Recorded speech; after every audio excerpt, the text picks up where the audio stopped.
What's going on, everybody? This is FitSpaz Recovery. I'm your host, Paul the producer. I'm here to help you get fit, healthy, and to stay sober. And what a day I've had. But before I get into it, let me just tell you a little bit what's up with me in my week. So, red letter week, actually. Monday night was the 2-year anniversary of me not having any alcohol to drink for 2 years. No drunkenness, not a drop of alcohol, no wine, nothing. And coming up tomorrow is the 2-year anniversary since I last smoked marijuana.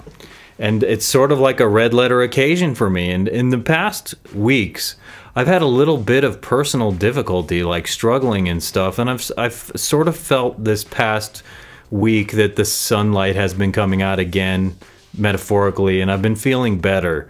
So I'm happy to report that. And before I get a little more into this red letter occasion, I want to first tell you a little bit about my workouts this past week. Had another little bit of a mishap with my workouts this week. I had to take, I think it was 4 days off from working out because all of a sudden my calf was like madly sore, my left calf. And I think it was because at the end of my last workout where I worked my butt off. So the mishap was with my calf. And what I think is I worked out really hard on last Wednesday. And at the end they do this portion of cool down and stretching, and so I overstretched my calf, and I didn't feel it at the time, but the next day I woke up and I was like, ow, and walking was really labored. And so I was like, okay, I have to be patient with this once again. I have to pay attention to my body, and it's okay to do that. I had to back off of it for a little bit, and it was a shame because I'm working on finishing this up. I have 2 more routines to go, and then I'll have finished this entire round of Core de Force. And I'm really loving it, to be honest with you. So I started up again after a few days. My calf improved, and I'm back in the swing. Today I did an active recovery routine. Yesterday I did something called shred, and I'm loving the kicking. To be honest with you, I've noticed over the course of the last month, doing these things regularly, my flexibility has improved a little bit, working on it consistently. Not only are these exercise workouts, I've been treating it straight up like martial arts training. I watch myself in the mirror. I pay very close attention to my form, what I'm doing. I'm trying to mirror the trainers in this program and what they're doing. I mean, I look at them and I'm trying to emulate that and have really powerful punches and kicks and have my guard up at the right time and have counterpunctual motion with my waist going and all that. And so I can just tell you honestly, even though I'm about to finish up my first round of this, I am not done with this workout routine. I like it a lot, and I'm going to keep coming back to it a lot. So beyond just jumping around and doing cardio, I really like that the exercise is partly something else where you're kind of doing some degree of martial arts training, combat training, and I would like to figure out how to get more feedback for what I'm doing. You know what I mean? Have a master tell me, oh, your form, this or that needs improvement, get that kind of feedback, and also have a punching bag where I'm hitting a real target. I would also love to be sparring off with people in some capacity. I think, so I'm missing those aspects of the training that would be wonderful to have. But I love it. Honestly, I love it. And so when I finish up, I'm going to be starting a yoga routine. It's going to be purely like about relief until the end of the year, and these are not super easy yoga routines. They'll still work on my strength a little bit, my balance, stretching and flexibility, all that stuff I very much want and like. And in the new year, I'm going to do something a little more with lifting weights again to keep my muscle size maintained and so forth. But loving it. It's great stuff, honestly. So I mean, like, if you want to know anything about it, write me and I can tell you about how to figure out how to get yourself a copy of this program. Paul@fitspaz.com. Little shameless plug there. Yeah, I would love it if people got going on this and really decided that they want to commit their lives to exercise. It's been a very positive thing for me in my life, exercising, especially having quit smoking marijuana, quit drinking, and investing in this habit, which sometimes, you know, after the 20-25 minutes of really hard cardio, my mind is definitely spewing some endorphin into my body, and I'm like, whoa, yeah, this is something I like. This is something I'm really into. And so, heck yeah. So, beginning again with my two-year anniversary birthday, whatever you want to call it, of not drinking, not smoking.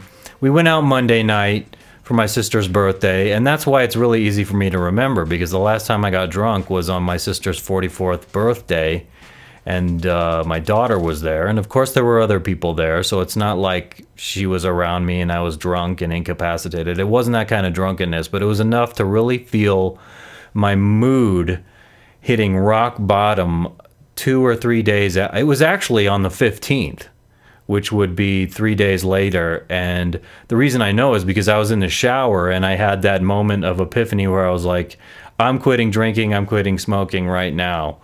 And the two are very much tied to one another. I've explained to people on here before that for me, my mood hits a really hard low after getting drunk. So that to me is the incentive to quit drinking when I'm aware there's that problem, okay? So if you and I go out and we have some drinks, we'll probably have a good time.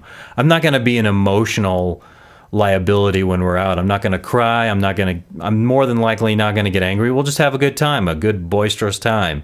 For me, I recognize the problem when a few days later I'm still recuperating from that sledgehammer brain that I tied onto myself. My mood has a really deep, morbid low, and I can't deal with it. So I have not experienced a low that low since I quit drinking and smoking, quite honestly.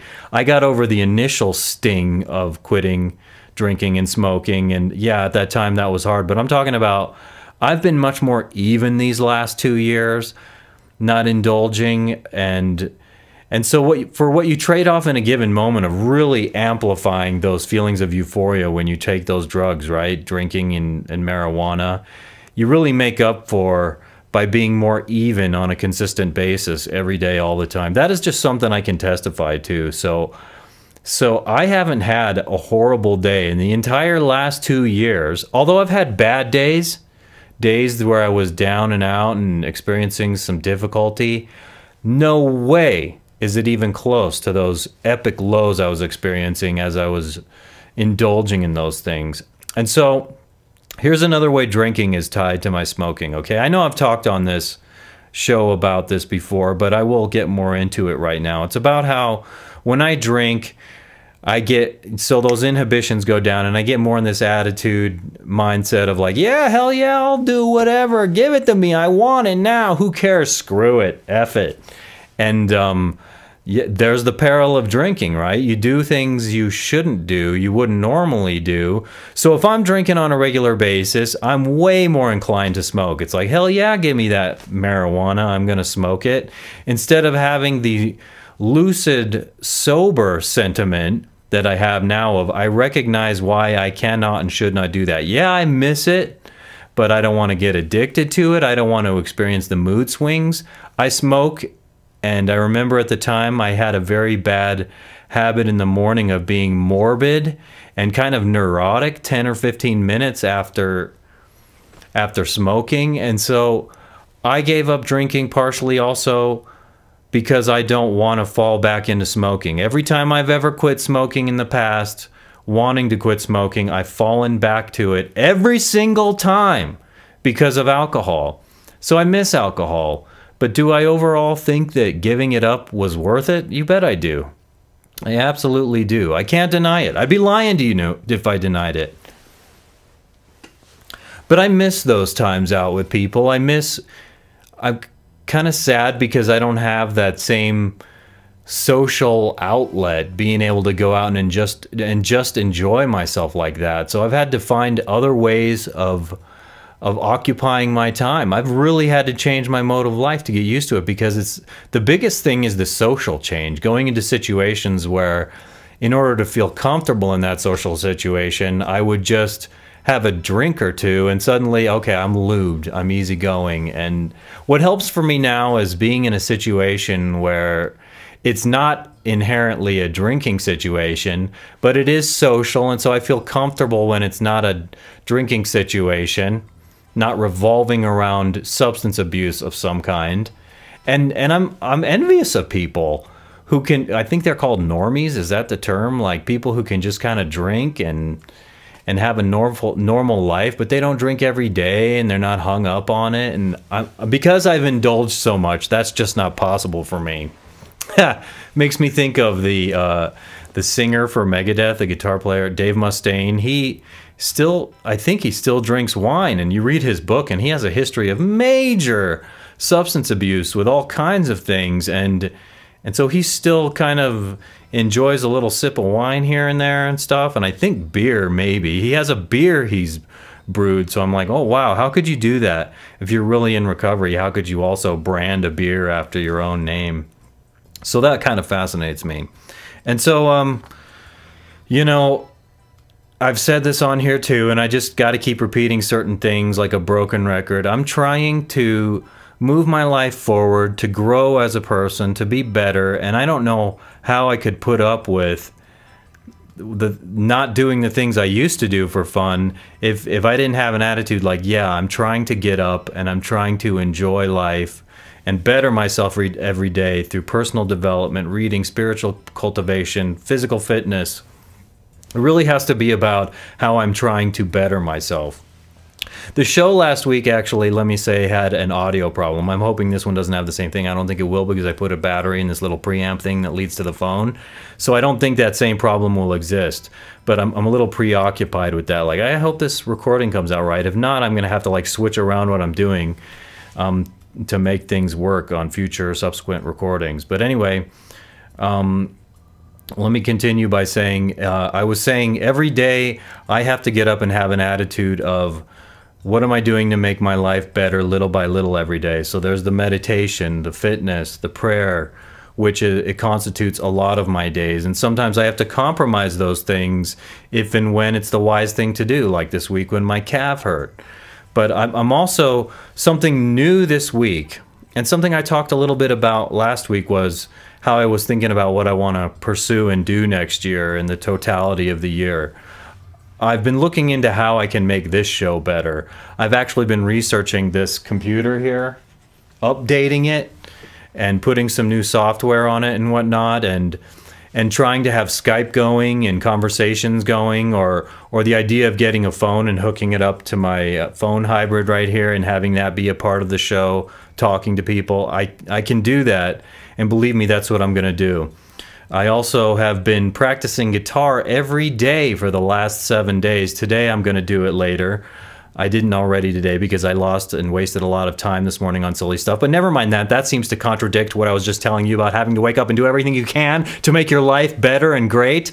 But I have been practicing guitar every day, and the reason I've done that, let me explain why I'm back into guitar. Because I was in a funk, and I thought, you know, I got so much of a reward out of my musicianship over the years, socially, personally, professionally, technically, the different, you know, ways in which it branched out and made my life so much more enriched.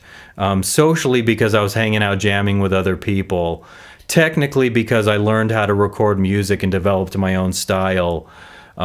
Personally, spiritually, when you're playing, you get that mental thing going. It's like being in a trance and just feeling really good about it. And so I have just dived back into this activity because I figure it's back to basics for me, and I haven't done it as much in recent years, and I've really missed it, and I know how much it's done for me, what it has led to. And so I'm all about studying how I'm going to upgrade this system lately. Getting a new sound card over here, and doing that means I have to update the operating system over here, because this is no longer supported, the sound card, with the newer OS of this computer and all that. So all these things, jumping back into the point I'm trying to make, I'm wanting to reinvest and double down because I'm passionate about all these things. Being a producer, knowing I have a great track record and that right now I've been kind of complacent about making certain things better. So I want to get good at guitar again. And it's not easy. These, like, many of these initial days of getting back into practice, my fingers hurt. The fingertips hurt because I no longer have the calluses on them that I used to have. And I've noticed in the course of just 1 week, as my fingers get more used to playing because this pain is subsiding, my skill level and mobility have been going right back up. And I know it'll be just a matter of weeks before I'm kind of back to wherever I was when I didn't do it as much. I've been rehearsing pieces, singing pieces, having the idea that when I get used to this activity again, I'm going to be going and playing out in front of people. So I have things I'm looking forward to. And as far as New Year's resolutions, pushing the envelope of my skill set, I also want to get into editing more videos and putting more videos out on my channels. I know earlier this year I did the rejection videos, which were very good. I really much enjoyed doing those. But I know that I could put out a few videos a week. It wouldn't take a lot of time and energy the way I kind of approach the workflow to put out something kind of intriguing and good. It gets more traction, more people see it, and it keeps my chops with production of content refreshed. And so I'm excited about all that. I was dreading the new year, some issues going on in my family and whatnot, and so I'm like, you know what, whatever's gonna happen is gonna happen. That doesn't mean I have to sit and be upset about it all the time. All I can do is approach life with this attitude of like, keep bettering myself, keep putting myself out there into the mix of life, and when you feel good, special things happen, okay? Like, speaking of tiny little improvements, this week, in the name of the Christmas season, I put this little secular Santa Claus here, and this secular snowman here. Do you like that? I like that. And in the spirit of other little seasonal improvements, do you see this accent light that I have thrown on the sound foam behind me? That's lovely. I love those little improvements. And I'm always trying to think and apply new little improvements to these things to make a better product visually, audio-wise, audibly. Yes, I could have said audibly and not audio-wise, but instead I said audio-wise instead of audibly. Yeah, now I'm sort of, what do you call it, digressing. But, so yeah, I put that accent light there. I want to thank Kieran from Lunatic Radio for doing that. I was like, he throws an accent light back there on that phone. I think I'm going to do that too. That's pretty cool, man. Silly as hell and whatever. Onward now. I'm so glad in certain ways to be where I am with my life. I have to keep remembering to be grateful. I have to keep reinforcing that with myself, because even I, sober Paul, get down in a funk. And so I'm focusing still on, I still have a lot of good aspects of my nutrition. I still have a lot of good aspects of my sleeping routine. So if I'm getting 8 hours of sleep at night, then chances are sleep will not contribute to my mood being soured at all. And it does. Like a couple weeks ago, I woke up at like 3:40 in the morning, 3 hours way too early, and I could feel that pull on my mood for the remainder of the day. But you know what? It wasn't even nearly as low as it would be if I were indulging in pot smoking. And you know, that's just the truth for me. You have to like seek the truth in yourself, ask yourself what the truth is about you, because I think a lot of people have a tendency to shove that truth away, how their substance abuse in certain ways might be hurting them. In some people's cases, it may not be substance abuse at all. You may just be a normie enjoying yourself. And like I said, I'm like envious of people who can do that. So I got to keep improving my life. Oh my gosh. This bastard thing. I don't like computer interruptions when it's like, update. It's like, hey, dude, I will update it when I'm ready. Don't interrupt me, because I was just about to hit music and it stopped me. It's like, nope, no music. We got to interrupt you during your show to see if you want to install a Flash update. Well, no thank you, I say. No thank you. Oh man, am I in a goofy mood. So earlier today online, I wasted so much time on something that was totally bullcrap, and I knew better. I knew better. Shame on me for expressing my thoughts at that moment, because you know, when you put yourself out there in a certain way and you know you're going to trigger a bunch of people who can't handle a differing thought, And I'm wondering how to approach this topic now as I just brought it up to you. But I wasted so much time this morning back and forth on Facebook in this one thread, and it was ridiculous. And I didn't get overboard. I didn't call people names, but I was called names. How dare I? Let me just briefly try and explain this. And I consider myself open-minded, okay? So there's this young lady, Julie Borowski, who considers herself a libertarian. That may be offensive what I just said, because I said considers instead of she is one, because I see reasons to believe why she may not be a libertarian, but never mind that. My point is that she had this shirt that said, I made it through college without becoming a social justice warrior. I think that's what the shirt says. So she's trying to sell these shirts to make a buck for herself. No problem with that. Awesome. Hope she does, in fact. More power to you, babe. Oh my God, I said babe, I'm so sexist. Someone just got triggered. So she wore this shirt, and she laid or lied down on a table. I still haven't figured out the grammar distinction with that. So she's lying on a table, okay? And she's lying in such a way that, to me, I didn't mention it when I first saw that post, but I thought, that's like sexual to me. I mean, I saw it. I didn't get wood. I just saw it and I was like, oh, yes, well, I recognize it as sexual, okay? I see it like that. I'm not sorry. That's just me. I think she's attractive. I think she's intelligent. I haven't thought sexual thoughts every time she's ever opened her mouth. She's just a pretty young woman with an intelligent mind. I like the way she expresses herself about a lot of things, but the way she put this out, if hypothetically I were her personal friend, maybe she'd never want to have anything to do with me for God knows what reason, but hypothetically if she were and she was like, oh, what do you think of this if I put this out there, Paul? I would say, honey, honey, if you put that out there, some people are going to see that as sexual, because I get that. I see that as sexual. Now, mind you, I don't think everything in the world is sexual when I see it, okay? I don't just, you know...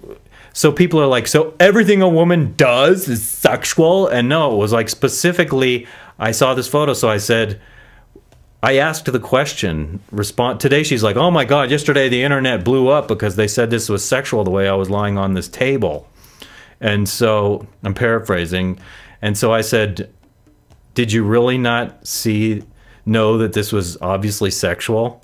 And oh boy, did some people come out and be like, they're like, how dare you? You must have a problem if you think this is sexual. Ah! And so I caught a lot of crap for that. And people are calling me names like an a-hole and stupid and a moron and dumb. And I don't have the time really to get into this right now, but it just, it wasted a lot of my time this morning when I could be doing better things. And I don't like the way people behaved.